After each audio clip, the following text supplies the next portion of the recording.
watching the best Fox 10 News. Missing Native Americans are being victimized in a scam. Many fake rehab centers have popped up in Arizona preying on Native Americans and bilking Medicaid. Huge money involved. As many as 8,000 tribal members now end up out on the street as they're starting to close down these fake rehab centers. Fox 10 investigator Justin Lum went on a ride-along with Navajo Nation Police for Operation Rainbow Bridge to confront this crisis head-on. It's the morning after we received a call from a mom of 4, now homeless in Phoenix. Annalita, this is Justin Lum with Fox 10. Can you tell us where you're located right now? I'm located at the Storage King USA on Indian School on 71st Ave. We hit the road with Navajo Nation Police to find her. Last month, the president of Navajo Nation signed a declaration of a public health state of emergency to get more funding for Operation Rainbow Bridge. The purpose, to rescue tribal members who are now on the streets as nearly 200 Medicaid providers lost funding due to suspensions. What has it been like actually being on the ground and doing the work for 20 days and seeing what you've been seeing? How big is this issue, this crisis? This crisis is huge. It's larger than what we first expected. Because right now we just barely scratch the surface of it.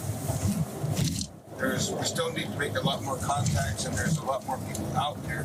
Sergeant Roland Dash and Special Operations Coordinator Harlan Cleveland have spent a lot of time in Phoenix, searching for people victimized by the sober living scheme. Many targets are Native Americans, once recruited to live in homes as long as they're enrolled in the American Indian Health Program via Access, Arizona's Medicaid agency. In many cases, victims are kept intoxicated and allowed to abuse drugs, while organizers bill the state for providing services.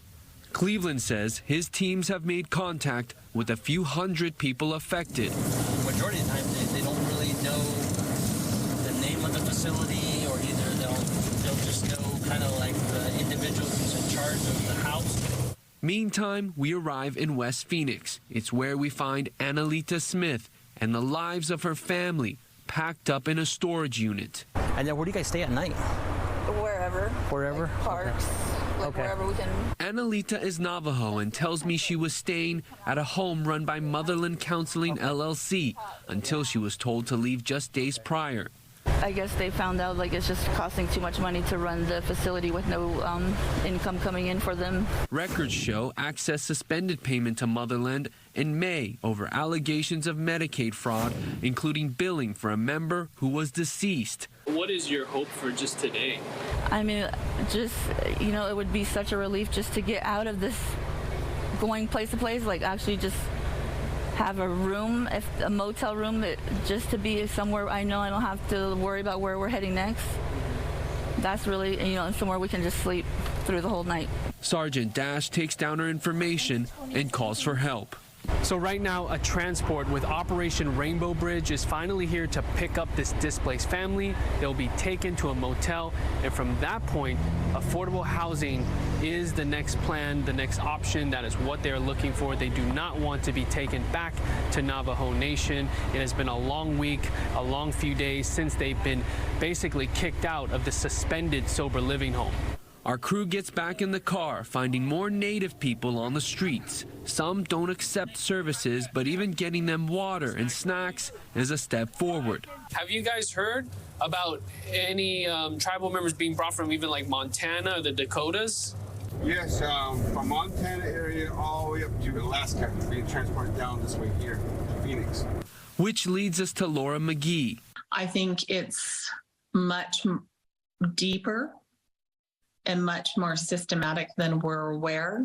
McGee lives in Montana. In March, her brother, Josh Racine, was recruited from Blackfeet Nation in Billings to go to a sober living home in the valley. His sister says this email to Josh from Sunrise Native Recovery shows a flight ticket booked. Records from the state's Department of Health shows the outpatient treatment center as a licensed provider, but the status says it closed in October of 2022. McGee says her brother didn't stay long at the facility and ended up on the streets of Phoenix while someone had his phone. the family began receiving strange messages that Josh had boarded a plane back to Montana. We knew that wasn't true because he didn't arrive in Bozeman at the time that he was supposed to. McGee filed a missing persons report in Phoenix. We reached out to the admissions supervisor with Sunrise but did not get a response. Josh's relatives eventually found him near 75th Ave and McDowell Road, more than 2 months after he left Montana. They just wanted to get him out as soon as possible and drove all night until they arrived back into Montana. The sober living crisis, once again, crossing state lines. Have you ever seen a crime, a network, or scheme like this? Of all my years, no. I'm Justin Lum for Fox 10 Investigates. We've been on top of this. Justin has from the beginning. Stay with Fox 10, continuing coverage of this widespread Medicaid fraud and Operation Rainbow Bridge. For information on resources available for those displaced by the closure of fraudulent rehab centers, head to our website, fox10phoenix.com.